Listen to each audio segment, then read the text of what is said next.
Hello guys. കേരളത്തിന്റെ സാംസ്കാരിക പൈതൃകത്തിൽ വിശ്വാസവും ആചാരങ്ങളും ചേർന്ന ഒരു മഹത്തായ ആഘോഷമാണ് പള്ളിപ്പെരുന്നാൾ. ആ ആഘോഷങ്ങളിൽ ഏറ്റവും ഹൃദയസ്പർശിയായ ഒന്നാണ് വള്ളക്കടവ് പള്ളിയിലെ പെരുന്നാൾ.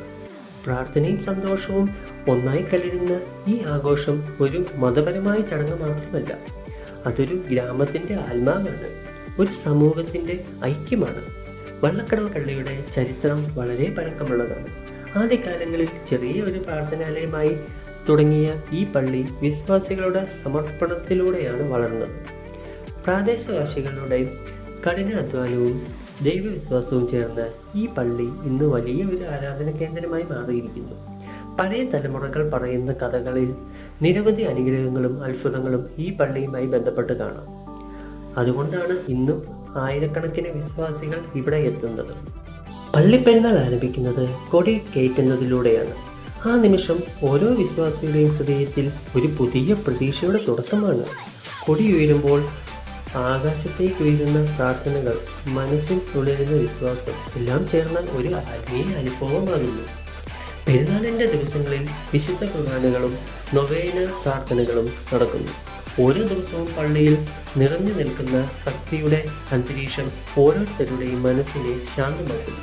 വിവിധയിടങ്ങളിൽ നിന്നുള്ള വിശ്വാസികൾ ഒത്തുചേരുമ്പോൾ അവിടെ മതമോ ഭാഷയോ ഇല്ല. അവിടെ ഉള്ളത് ഒരേ ഒരു കാര്യമാണ്, വിശ്വാസം. പെരുന്നാളിൻ്റെ ഏറ്റവും ഭംഗിയുയരുന്ന ഭാഗം പ്രദക്ഷിണമാണ്. വിശുദ്ധന്റെ രൂപം അലങ്കരിച്ച് ഗ്രാമത്തിലൂടെ കൊണ്ടുപോകുമ്പോൾ മേളങ്ങളുടെ ശബ്ദവും പടക്കങ്ങളുടെ പ്രകാശവും ജനങ്ങളുടെ ആവേശവും ചേർന്ന ഒരു ഉത്സവമാകുന്നു. വിധികൾ മുഴുവൻ പ്രകാശത്തിൽ നിറഞ്ഞു നിൽക്കുന്നു. കുട്ടികളും മുതിർന്നവരും ഒരുപോലെ ആനന്ദത്തോടെ ഈ ആഘോഷത്തിൽ പങ്കെടുക്കും. പള്ളിപ്പെരുന്നാൾ ഒരു മത ആഘോഷം മാത്രമല്ല, അത് ഒരു സാമൂഹിക സംഗമമാണ്.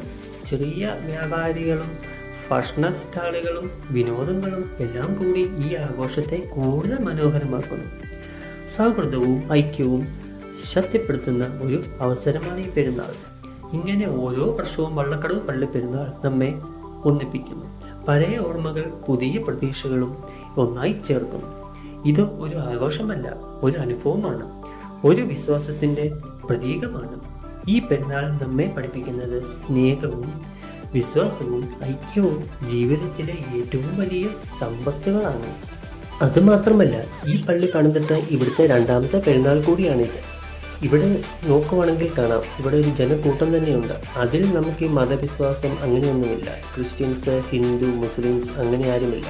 ഇവിടെ ആർക്കും നമുക്ക് പങ്കെടുക്കാം. എല്ലാവരും ഒരു ഒറ്റ കൂട്ടായ്മയിലായിട്ട് തന്നെ നമുക്ക് പങ്കെടുത്തതിന് മുമ്പോട്ട് പോകാം. അത്ര മനോഹരമായ ഒന്നാണ് ഈ പള്ളിപ്പെരുന്നാൾ എന്ന് പറയുന്നത്. എല്ലാ മനുഷ്യർക്കും ഒരേപോലെയാണ്. അപ്പം നമുക്ക് ഈ പള്ളിയുടെ കുറച്ച് വിഷ്വൽസൊക്കെ പോയി കണ്ടാലോ എങ്ങനെയുണ്ടെന്നൊക്കെ ഉള്ളത്. ഈ സമയത്ത് അപ്പുറത്താണെങ്കിൽ റിമിറ്റോമയുടെ ഗാനമേള എല്ലാം നടക്കുന്നുണ്ട്. ആ ഗാനമേള കാണാൻ വേണ്ടി ഇഷ്ടംപോലെ ജനങ്ങളുണ്ട്. അങ്ങനെ ഞാനിപ്പം നടന്ന് പള്ളിയുടെ ഫ്രണ്ട് വശത്ത് എത്താറായിട്ടോ.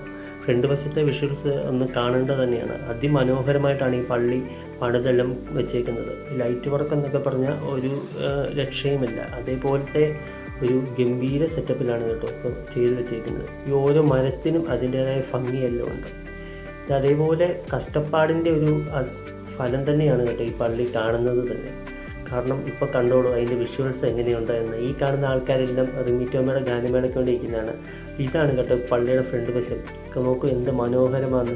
വലിയൊരു കൊട്ടാരം പോലെയില്ലേ പഴയ കാലത്തെ, ആ ഒരു രീതിയിലല്ലേ ഈ പള്ളി ഇരിക്കുന്നത് കാണുമ്പോൾ തന്നെ. പക്ഷെ ഇത് മാത്രമല്ല, ഇതിൻ്റെ അകത്തെ വിഷ്വൽസ് അതിഗംഭീരമാണ്. അത് പറഞ്ഞറിയിക്കാൻ പറ്റത്തില്ല, നേരിട്ട് ഒന്ന് കാണണം. അതേപോലെയാണ്. ഇത്ര ലൈറ്റ് വർക്കൊക്കെ ആയിട്ടിരിക്കുമ്പോഴത്തേനും നമുക്ക് കാണുമ്പോൾ തന്നെ നമ്മുടെ ഒരു മനസ്സിനൊരു കുളിർമ തോന്നും. അതേപോലെയാണ്. അപ്പം ഇങ്ങനെ താഴോട്ട് നോക്കിയിട്ടുണ്ടെങ്കിൽ റിമിറ്റോമയുടെ ഗാനമേള നടക്കുകയാണ്. അതേപോലെ ജനക്കൂട്ടമാണ്.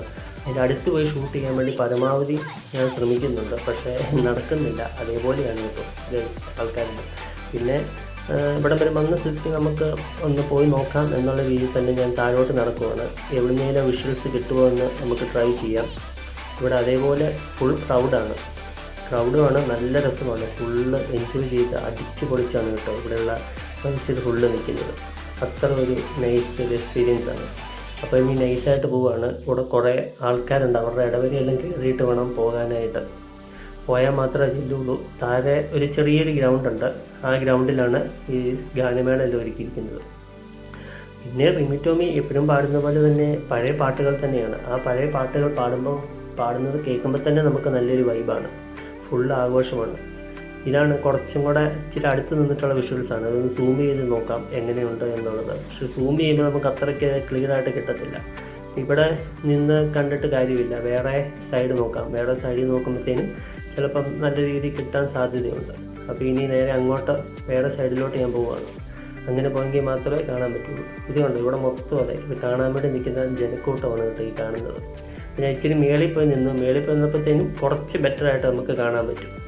ഇത് ഫുള്ള് വൈബെന്ന് പറഞ്ഞാൽ അത്ര വൈബാണ് കേട്ടോ. എന്ത് ജനമായിരുന്നറിയോ വന്നത്. ഇത് ഏകദേശം ഈ പരിപാടി തുടങ്ങിയിട്ട് ഒരു 1.5 മണിക്കൂർ ആപ്പാട് പരിപാടിയുള്ളൂ. ആ 1.5 മണിക്കൂർ എന്ന് പറഞ്ഞാൽ അതേപോലെ നമ്മൾ എൻജോയ് ചെയ്തിട്ട് മാത്രമാണ് ഇവിടെ നിന്ന് പിരിഞ്ഞത്. അത്ര ഗംഭീരം എന്ന് പറഞ്ഞാൽ അത്ര ഗംഭീരമായിട്ടുള്ള